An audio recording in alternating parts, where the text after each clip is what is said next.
कद्दू के बीज जो हैं जो बचपन से मेरे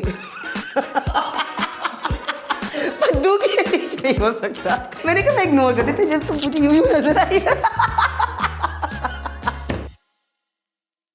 PCOS, infertility, irregular periods, post and premenstrual syndrome, post and premenopause and a lot more. इन सब चीज़ों को हील करना है और अगर क्योर करना है तो उसका एक छोटा सा एक नेचुरल तरीका जो है वो आपको पता चलेगा इस वीडियो में, known as seed cycling. Seed cycling क्या है?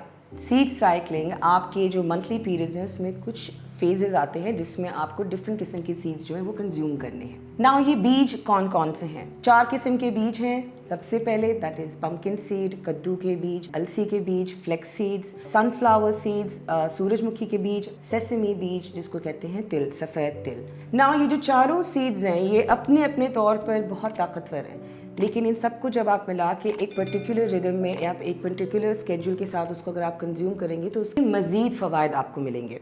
ना इन बीजों के अंदर क्या है? They mostly contain लिग्नेंस, omega 3 fatty acids, magnesium, zinc, iron, vitamin E, selenium, calcium, fibre and healthy fats. Seed cycling जो है ना सिर्फ वो उन कंडीशंस की जिसके बारे में मैंने आपको बताया था पहले, ना सिर्फ उनमें ये काम करती हैं, ये नॉर्मली भी कोई भी आप मेरे जैसी गर्ल्स जो हैं वो इसको रोज़ाना बेसिस पे भी इस्तेमाल कर सकती हो और इससे कोई नुकसानात अभी तक तो हासिल नहीं है।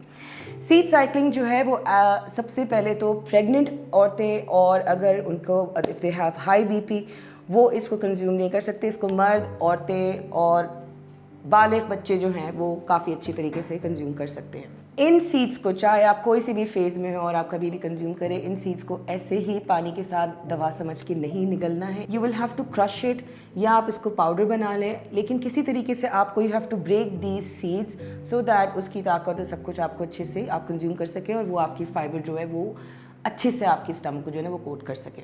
सो सीड साइक्लिंग में पहले तो समझ लें कि देयर आर 2 फेजेस, एक है फॉलिकुलर फेज और एक है ल्यूटल फेज। फॉलिकुलर फेज में क्या होता है? ये 2 बीजें इस्तेमाल होती हैं, पंपकिन सीड्स कद्दू के बीज और फ्लेक्स सीड्स अलसी के बीज। ये दोनों सीड्स जो हैं these are filled with zinc and omega 3 fatty acids जो आपके स्मूथ रेगुलर पीरियड्स में जो है वो हेल्प करता है। वो कैसे? इससे आपका जो एस्ट्रोजन जो लेवल है वो बढ़ता है जिसकी वजह से आपको रेगुलर पीरियड्स जो हैं वो आने के चांसेस होते हैं। फर्स्ट फेज स्टार्ट होता है on the first day of your period. Now ये जो फेज़ है ये आपका 14 दिनों तक चलता है। 14 दिनों तक आपको ये रोज़ाना कंज्यूम करना है। यू विल स्टार्ट विद, अगर आपने पहले कभी भी नहीं सीड्स इतने ज़्यादा रेगुलरली कंज्यूम किया एंड यू डोंट नो कि how your body will work, start with 1 teaspoon, उसको बढ़ाते बढ़ाते go up to 1 tablespoon. ठीक है, ये दोनों चीज़ें जो हैं अगेन जैसे मैंने पहले कहा सारे बीजों को पीस के या कूट के किसी चीज़ के साथ आप इस्तेमाल कर सकते हैं। आपने इसको इसी तरीके से कंज्यूम करना है। इसको पानी के साथ निगल जाएंगे, अंदर वो पेट में वैसी वैसी रहेगा और वैसी निकल जाएगा, कोई आपको फ़ायदा नहीं होने वाला उससे ना। फॉलिकुलर फेज़ में, इस फेज़ में आपका जिस्म तैयार हो रहा है एग रिलीज़ करने के लिए, तो ये सीड्स अगेन कंज्यूम करना शदीद ज़रूरी है।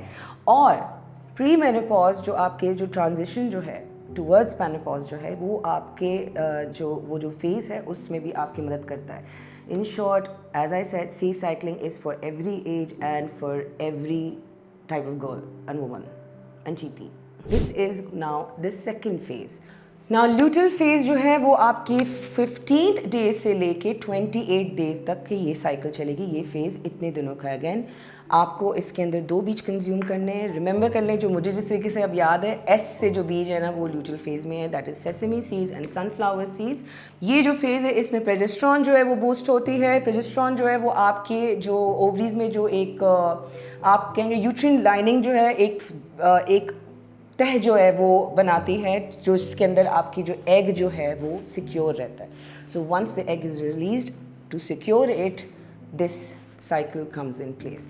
Now sunflower seeds, it is high in vitamin, ये आपकी लिवर डिटॉक्स में बहुत मदद करता है। ये आपकी टोटल ये फेज़ जो है ये आपकी टोटल एस्ट्रोजन जो लेवल्स जो ऊपर नीचे हो गए आफ्टर दिस फेज़ उसको काम डाउन करता है। So this is your luteal phase, this is your follicular phase, this is actually what seed cycling is about. 4 seeds जो आपको different periods of time में लेना है।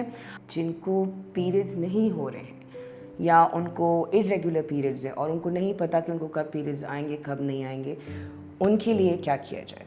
फॉलिकुलर फेज जो है वो स्टार्ट होता है पीरियड से डे 1। ना अगर पीरियड्स नहीं है तो आप कैलेंडर की तारीख का डे 1 पकड़ लें, या तो फिर नए चांद की, that will be your day 1। New moon till full moon तक आपका फॉलिकुलर फेज चलेगा, जिसमें आपने अलसी के बीज और कद्दू के बीज कंज्यूम करने। सो पूरे चांद से लेके नए चांद तक ये आपका ल्यूटियल फेज होगा, जिसके अंदर आप कंज्यूम करेंगे तिल और सूरजमुखी के बीज। नाउ अगर आपको चांद के थ्रू नहीं जाना है तो आप नॉर्मली अपने कैलेंडर में 1 तारीख से 14 तारीख तक आप फॉलिकुलर फेज पे जाएंगे, और फिर 14 तारीख से 15 तारीख से 28 तक आप फिर सेकंड फेज की तरफ जाएंगे।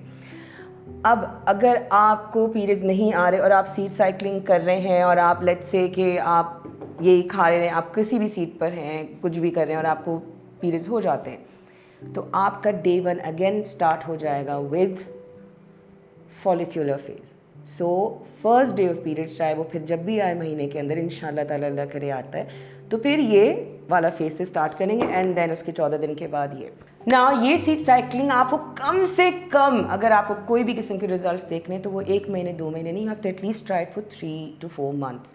नाउ 3 to 4 months में आपको कंसिस्टेंटली इसको इस्तेमाल करना है to get those results. Any type of hormone imbalance in your body, चाहे वो किसी भी एज में हो, वो आपको फ़ायदा नहीं देगी। And this is one of the best ways, one of the most natural ways, जिसमें आप कि ये सारे छोटे मसले और बड़े मसले को काफ़ी हद तक जो है वो शिफा मिल सकती है। So listen to your body, give the support it needs, combine seed cycling with healthy diet, with healthy exercise and less stress. Stress management is key. आज का दिन और आज से आने वाले दिन हम सब के लिए बेहतरीन साबित हों। रेसिपीज़ मुझे बताएगा, if you want to see, I will share it in the next video. Bye bye.